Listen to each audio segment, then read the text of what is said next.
तो लोग परेशान हैं, क्या करें आखिरकार। 20 महीनों से पीएमसी बैंक के खाता धारकों का भी हाल जान लेते हैं। वो भी परेशान हैं, बैंकों में जमा अपने ही पैसों को वो निकाल नहीं पा रहे हैं और कोरोना लॉकडाउन में उनकी परेशानियां और भी ज्यादा बढ़ गई हैं। सबसे बड़ी परेशानी है कि खाता धारकों को नहीं पता कि आखिर उनका पैसा कब तक वापस मिल पाएगा।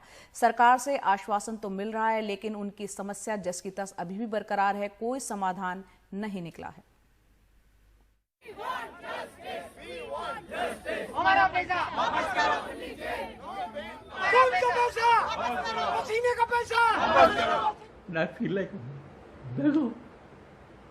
I become a beggar in my own country after giving not less than $10,000 a month to the country as my wages for more than 20 years, 25 years. What have they given me?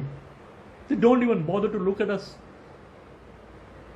I'm literally sort of, when I go to the Gurudwara, I feel ashamed when the people see me. I've been sailing on passenger ships with the company called Grimaldi, Italian company, and I was the only Indian chief engineer there with them, and they're a massive organization in Italy. With all that pride, I used to take pride in me being an Indian and being in such position, and this is what they have let us down. Marine engineering करके करीब 25 सालों तक विदेश में काम करने वाले 71 वर्षीय सुरेंद्र सिंह अपनी परेशानियों के लिए पीएमसी बैंक और भारत सरकार को जिम्मेदार ठहराते हैं। जिंदगी भर मेहनत कर अपनी पूरी पूंजी को इन्होंने पीएमसी बैंक में जमा किया। बैंक में इनके करीब 1.5 करोड़ रुपए और 15 लाख के शेयर्स मौजूद हैं, लेकिन पीएमसी घोटाले के बाद अपना ही पैसा इस्तेमाल नहीं कर पा रहे हैं।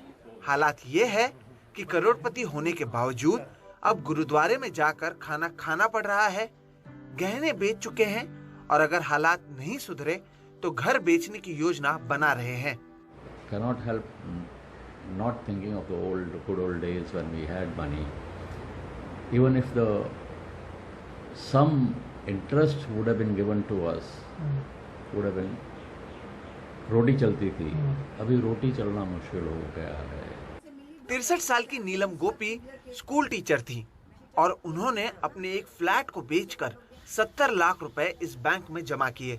अब 20 महीने में बैंक ने इन्हें केवल 1 लाख रुपया दिया है।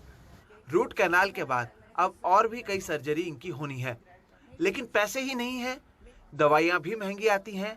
6 महीने तक घर की ईएमआई नहीं भर पाने के कारण दूसरे बैंक के कर्मचारी घर की नीलामी के लिए भी पहुंच चुके थे। जब मैंने लोन लिया तो सब लोग बोले, मैं सबको 3-3 महीने का गवर्नमेंट देती थी आश्वासन, 3 महीने के बाद रिवाइव होएगा। तो कभी रिलेटिव से, कभी फ्रेंड से, कभी बेटी से भी मैंने लिया तो दूंगी। तो 6 महीने हो गए, 9 महीने हो गए, तो नेचुरली लोग सबके साथ प्रॉब्लम आया कोविड का, सब पैसे मांग ले, मैं कहाँ से दूं। बाद में जैसे ही थोड़ा कोविड हुआ और मेरे को शर्म आने लगी कि मैं क्यों दूसरे के पैसे खाऊं। मैंने अपना पूरा गोल्ड भी बेच दिया। मेरे पास विश्वास करो कि 1 ग्राम घर पे गोल्ड नहीं है कि I can sell it and survive. पिछले 20 महीनों में न जाने कितनी बार पीएमसी के खाता धारकों ने प्रदर्शन कर अपने पैसे मांगे, लेकिन हुआ कुछ नहीं। पीएमसी डिपॉजिटर फोरम के अध्यक्ष चंदर पुरसवानी बताते हैं कि लाखों लोग ऐसे हैं जिन्हें अब तक पैसा नहीं मिल पाया है। नेताओं और अधिकारियों से मिलने के बावजूद कोई समाधान अब तक नहीं निकल पाया है। 20 महीने में अभी तक कोई सोल्यूशन नहीं निकाल पाए हो आप, तो लोग कैसे सरवाइव करेंगे। हमारे 160 लोग नियरली मर चुके हैं, 159 टू बी प्रिसाइज मर चुके हैं, जो इस पीएमसी फैमिली में मर चुके हैं।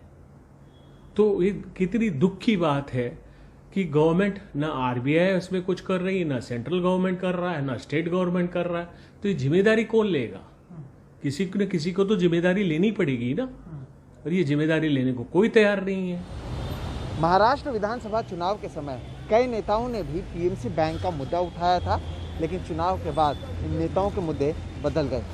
आप और हम भी अपने कामों पर लग गए, लेकिन जो पीएमसी बैंक के खाता धारक हैं वो अब भी वहीं पर हैं और दिन ब दिन उनकी हालत और ख़राब होती जा रही है। मुंबई से कैमरा पर्सन राजेंद्र दयालकर के साथ सोहित मिश्रा, NDTV इंडिया।